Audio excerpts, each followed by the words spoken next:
the Columbia Network takes pleasure in bringing you Suspense.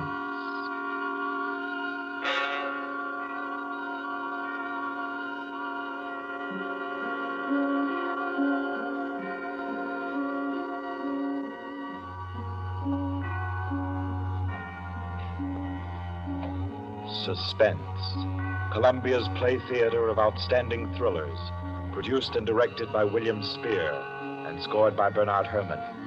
The notable melodramas from fiction and stage and screen, from the world's great literature of entertaining excitement, presented each week to bring you to the edge of your chair, to keep you in suspense.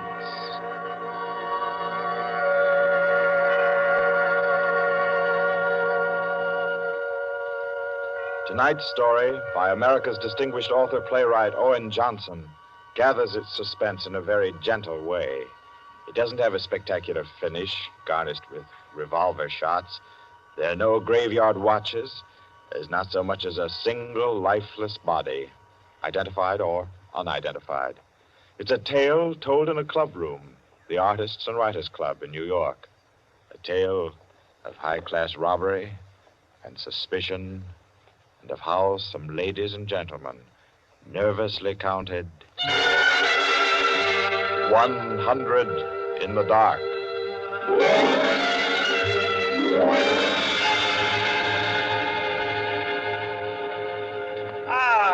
That was a fine meal. Me for the club anytime. Here, we can all sit here, Quinny. Yes, if you'll just draw up that chair for Mr. Peters. Oh, yeah. Here you are, Mr. Peters. Thank you. Do you all know Peters? This is Mr. Steingall. How do you do? I know you. Mr. Gaulier. Oh, I believe we've met. Oh, yes. How are you? Oh, you know each other. Yes. And the one who drew up the chair, Mr. Rankin. How do you do? Well, I guess we're all acquainted now. To get back to our table discussion, Quinny. Oh, yes. How about a drink? Who'll join me? Oh, yeah, pleasure. Fine. John. Well, now, Steingall, as I said, there are only half a dozen stories in the world. What is more to the point? There's every reason Yes, sir. What? Oh, 5 with soda, John. Yes, sir. Now, where was I? Oh, yes. What is more to the point, gentlemen, is the small number of human relations that are so simple and yet so fundamental that they can be eternally played upon, redressed, and reinterpreted in every language in every age, and yet remain inexhaustible in the possibility of variation. Well, that's true, of course. It's very possible. Take the eternal triangle. 2 men and a woman, or 2 women and a man. Its variations extend to thousands. That right, Rankin? Well, in a way. Here we are. Set them down right there, John. Very well, sir. A little soda. Here you are. Thank you. And you. Thank you. Soda, Peter? Yes, please. There. Another one. Here you are. Thanks. And here's yours. Thank you. And now, a little soda in mine. Well, here's to you all. Cheers.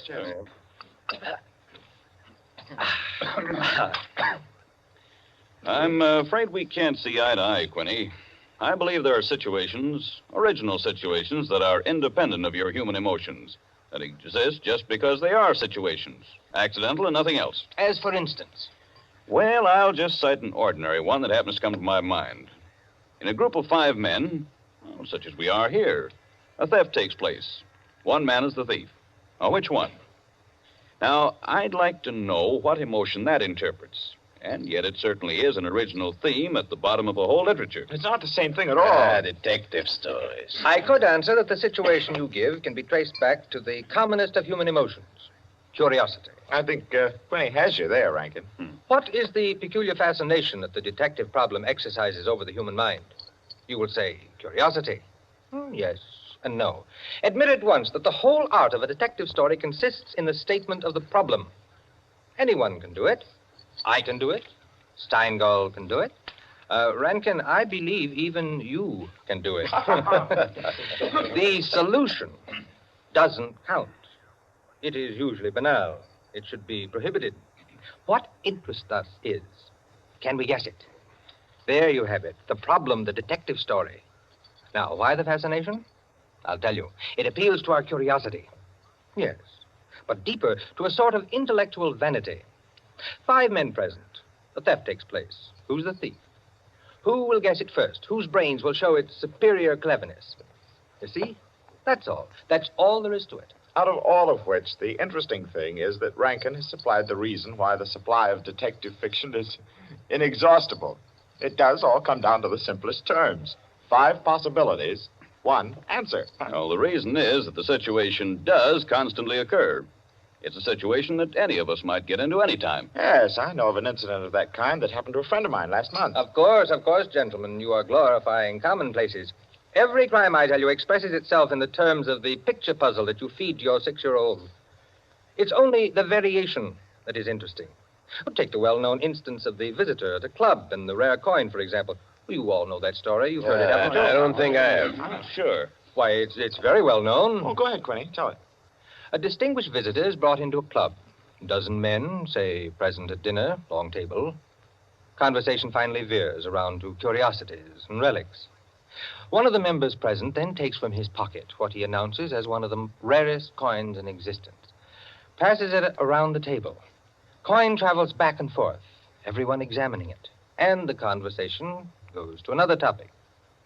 All at once, the owner calls for his coin. It is nowhere to be found. Everyone looks at everyone else. First, they suspect a joke. Then it becomes serious. The coin is immensely valuable. Who has taken it? The owner is a gentleman. Does the gentlemanly, idiotic thing, of course. Laughs as he knows someone is playing a practical joke on him and that the coin will be returned tomorrow. The others refuse to leave the situation so. One man proposes that they all submit to a search.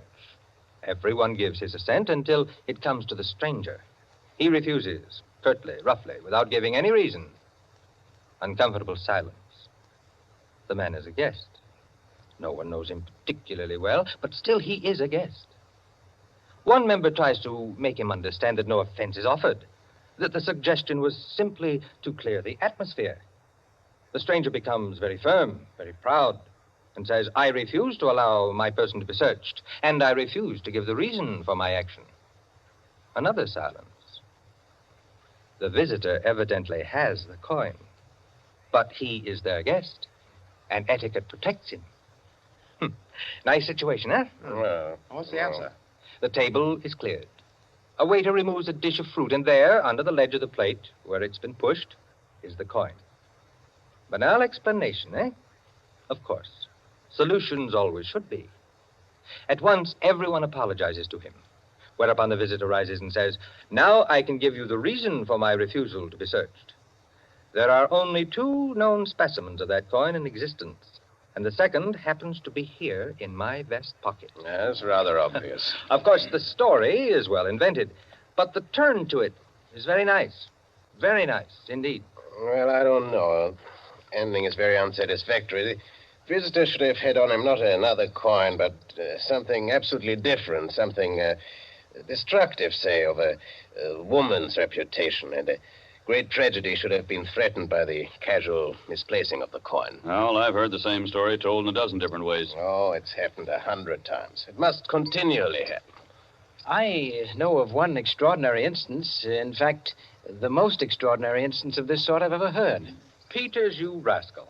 I see you've been quietly letting us set the stage for you. Well, it's not a story that will please everyone, Why not? because you will want to know what no one can ever know. It has no conclusion, then. Yes and no. As far as it concerns a woman, quite the most remarkable woman I've ever met, the story is complete. Do I know the woman? Possibly. Probably, I should say. Uh-huh. As a matter of fact, this should be particularly interesting to you because I believe that most of you are acquainted with the people involved. The names, of course, are disguised. I think, yes, I have. Just time before I catch my train to tell it to you.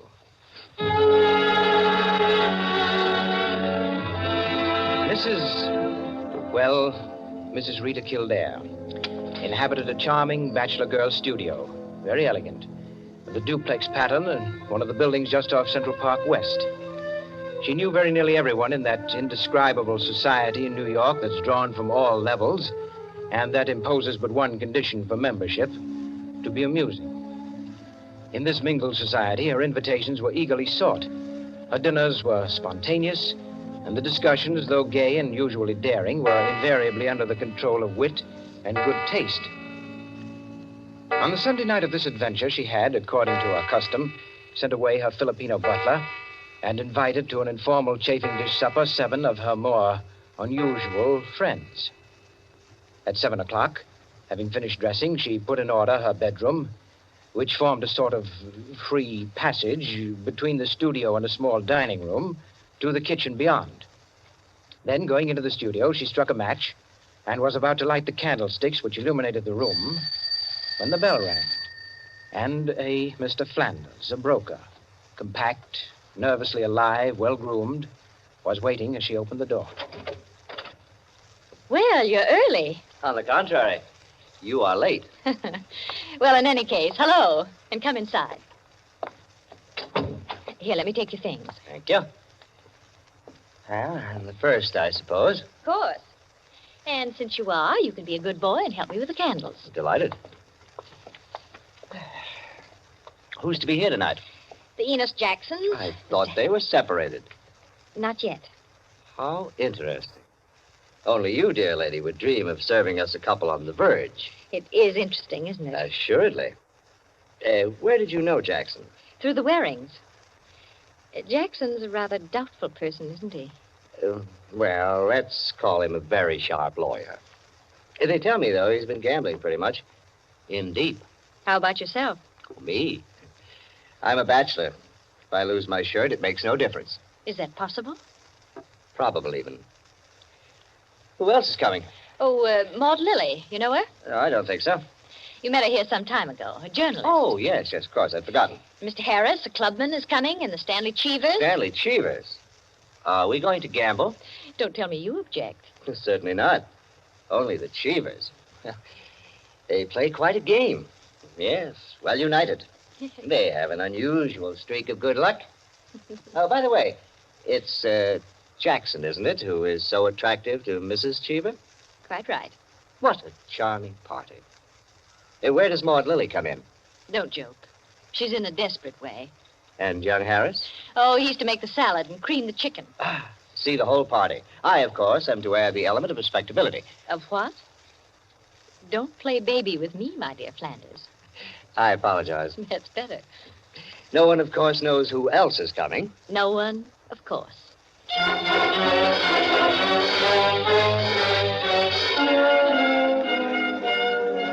The Stanley Cheevers entered. A short, fat man with a vacant, fat face and slow-moving eye, and his wife, voluble, nervous, overdressed, and pretty. Mr. Harris came in with Maud Lily. A woman, straight, dark, Indian, great masses of somber hair, held in a little too loosely for neatness, with thick, quick lips and eyes that rolled away from the person who was talking to her. The Enos Jacksons were late, and still agitated as they entered. His forehead had not quite banished the scowl, nor her eyes the scorn. He was of the type that never lost his temper, but caused others to lose theirs. Mrs. Jackson seemed fastened to her husband by an invisible leash. You looked at her curiously and wondered what such a nature would do in a crisis, with a lurking sense of a woman who carried with her her own impending tragedy. As soon as the company had been completed and the incongruity of the selection had been perceived, a smile of malicious anticipation ran the rounds, which the hostess cut short by saying, Well, now that everyone's here, this is the order for the night. You can quarrel all you want, you can whisper all the gossip you can think of about one another, but everyone is to be amusing. Also, everyone is to help with dinner. And nothing formal, nothing serious. We may all be bankrupt, divorced, or dead tomorrow, but tonight we'll be gay. That's the invariable rule of the house. For she's a jolly good fellow, for she's a jolly good fellow, for she's a jolly good fellow.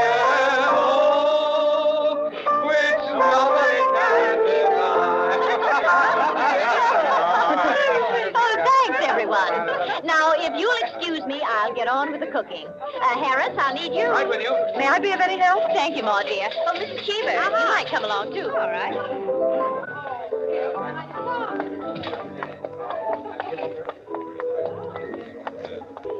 This is an adorable bedroom. Oh, thank you, dear.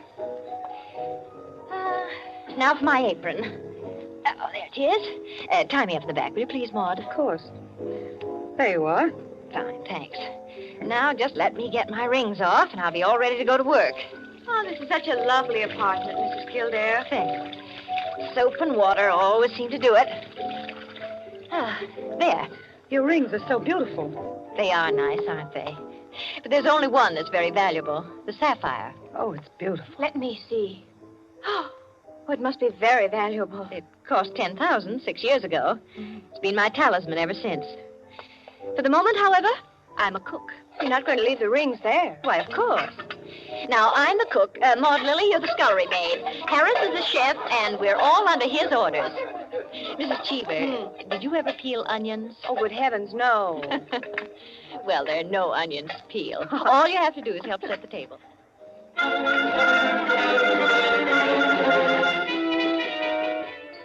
Under their hostess's gay guidance, the 7 guests began to circulate busily through the rooms, laying the table, grouping the chairs, opening bottles, and preparing the material for the chafing dishes.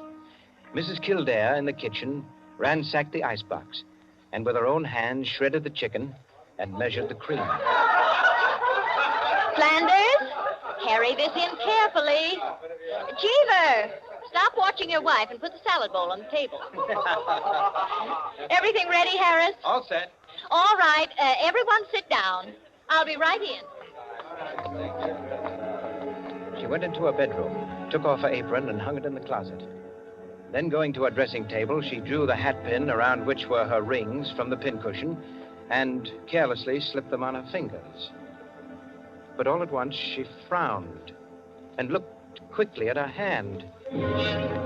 Only 2 rings were there. The 3rd ring, the sapphire, was missing. Stupid. She said to herself, and returned to her dressing table. Immediately, she stopped. She remembered quite clearly putting the hat pin through the 3 rings. She made no attempt to search further, but remained without moving, her fingers slowly drumming on the table. Who had taken the ring? Each of her guests had had a dozen opportunities in the course of the time she'd been busy in the kitchen. She ran over their characters and their situations as she knew them. Strangely enough, at each, her mind stopped upon some reason that might explain a sudden temptation. To find out nothing this way. That's not the important thing to me just now. The important thing is to get the ring back. And slowly, deliberately, she began to walk back and forth, her clenched hand beating the deliberate, rhythmic measure of her journey. 5 minutes later, as Harris, installed as chef over the chafing dish, was giving directions, spoon in the air, Mrs. Kildare came into the room like a lengthening shadow. Her entrance had been made with scarcely a perceptible sound, and yet each guest was aware of it at the same moment, with a little nervous start. Heavens, heavens, dear lady. You've come in on us like a Greek tragedy. What is it you have for us? A surprise? I have something to say to you. Mr. Enos Jackson, Yes, Miss Kildare? kindly do as I ask you. Certainly. Go to the door, Go to the door. please. Yes? Lock it and bring me the key.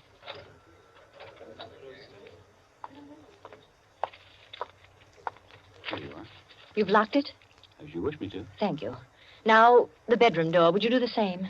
Sure.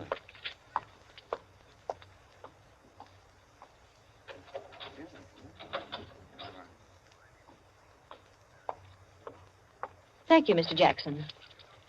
Mr. Cheever, Yeah? would you blow out all the candles except the candelabra on the table? Blow out all the candles. Except the candelabra. All right. For goodness sake, Mrs. Kildare. What is it? I am getting terribly worked up. My nerves are all sorry, a haze. Mrs. Jackson. That's the last candle. All right. Now listen. My sapphire ring has just been stolen. You don't mean it. The ring's been taken within the last 20 minutes. I'm not going to mince words. The ring has been taken, and the thief is among you. Well, but Mrs. Kildare, is it possible? Yes, Mrs. Cheever. There's not the slightest doubt. 3 of you were in the bedroom when I placed my rings in the pincushion. Quite true. I was in the room when she took them off. The sapphire ring was on top. Each of you has passed through there a dozen times since. My sapphire ring is gone, and one of you has taken it. For heaven's sake. Now listen. I'm not going to mince words. I'm not going to stand on ceremony. But I'm going to have my ring back. Listen to me carefully. I'm going to have that ring back. And until I do, not a soul shall leave this room. I don't care who's taken it. All I want is my ring. Now, I'm going to make it possible for whoever took it to restore it without possibility of detection. The doors are locked and will stay locked. I'm going to blow out the remaining candles in the candelabra, and I'm going to count 100 slowly. There'll be an absolute darkness. No one will know or see what's done. But if, at the end of that time, the ring is not here on the table, I shall telephone the police and have everyone in this room searched. Am I quite clear? Everyone take his place about the table and remain standing, please. That's it. That'll do. Now, I'll blow out the candles and count 100. No more, no less. Remember, either I get that ring, or everyone in this room will be searched.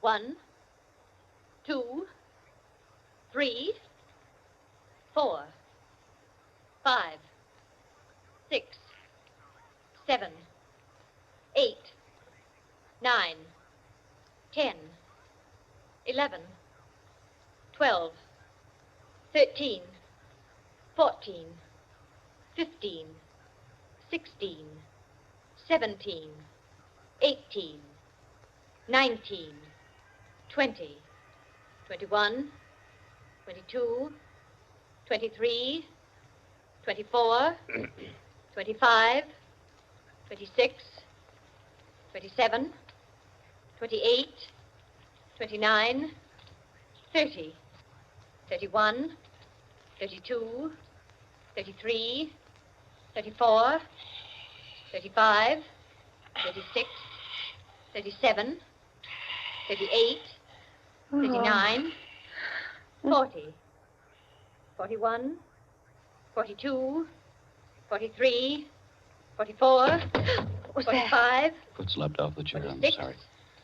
47, 48, 49, 50, 51, 52, 53, 54, 55, 56, 57, 58, 59, 60, 61, 62, 63, 64, 65, 66, 67, 68, 69, 70, 71, 72, 73, The ring. 74, There it is. On the table. 75, 76, 77, 78, 79, 80, 81, 82, 83, 84, 85, 86, 87, 88, Oh, really? 89, 90, 91, 92, 93, 94, 95, 96, 97, 98, 99, 100. Well, it is there, isn't it? Mr. Cheever, you may hand it to me. Well, now that that's over, we can have a very gay little supper. The lights, someone.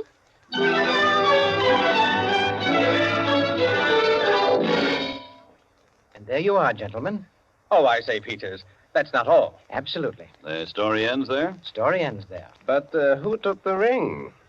Ha What? You mean he's never found out? Never. No clue? None. I'm not sure I like the story. It's no story at all. Permit me, it is a story, and it is complete. In fact, I consider it unique because it has none of the banalities of a solution and leaves the problem even more confused than at the start. Well, I don't Of see... course you don't see, my dear Rankin. You do not see that any solution would be commonplace, whereas no solution leaves an extraordinary intellectual problem. Well, how so? Well, in the first place, whether the situation actually happened or not, which is in itself a mere triviality, Peters has constructed it in a masterly way, the proof of which is that he has made me listen. Any of those present might have taken the ring. There are therefore 7 solutions, all possible and all logical. But beyond this is left a great intellectual problem. Well, how so? Was it a woman who lacked the necessary courage to continue? Or was it a man who repented his first impulse? Is a man or is a woman the greater natural criminal? Oh, that's simple, Quinny. A woman took it, of course. On the contrary, it was a man, for the second action was more difficult than the first. The man, certainly. The restoration of the ring was a logical decision. You see? Personally, I incline to a woman, for the reason that a weaker feminine nature is strangely susceptible to the domination of her own sex. There you are. We could meet and debate the subject year in and year out and never agree. I recognize most of the characters, Peters. Mrs. Kildare, of course, is all you say of her. An extraordinary woman. The story is quite characteristic of her. Flanders, I'm not sure of, but I think I know him. I'm positive I do. Did it really happen? Exactly as I told it.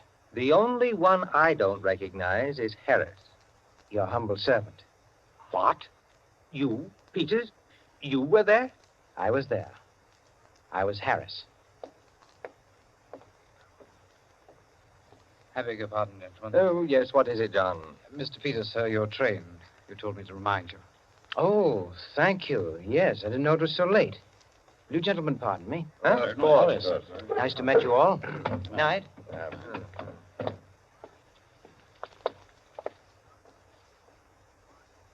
Curious chap. Extraordinary. Well, now, I wonder.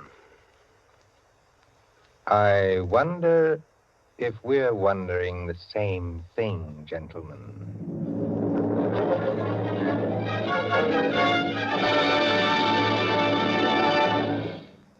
And so, with the enigmatic smile of Mr. Peters, or Harris, ends 100 in the Dark, Owen Johnson's smooth story which gave us tonight's Suspense. Suspense is produced by William Spear. Tonight's radio drama was written by Jack Anson Fink, directed by John Dietz, and scored by Bernard Herrmann. Eric Dressler was Mr. Peters. Alice Frost played Mrs. Kildare, and Ted Osborne, Quinny. Others in the cast were Helen Lewis, Joan Shea, Henriette Kay, Frank Reddick, Paul Luther, Stephen Schnabel, Ian Martin, and Barry Kroger. With this evening's performance, Columbia brings to a conclusion the present series of Suspense. If you've liked these broadcasts, CBS would be pleased to hear from you. Suspense has been a series presented for your relaxation and enjoyment by the Columbia Broadcasting System.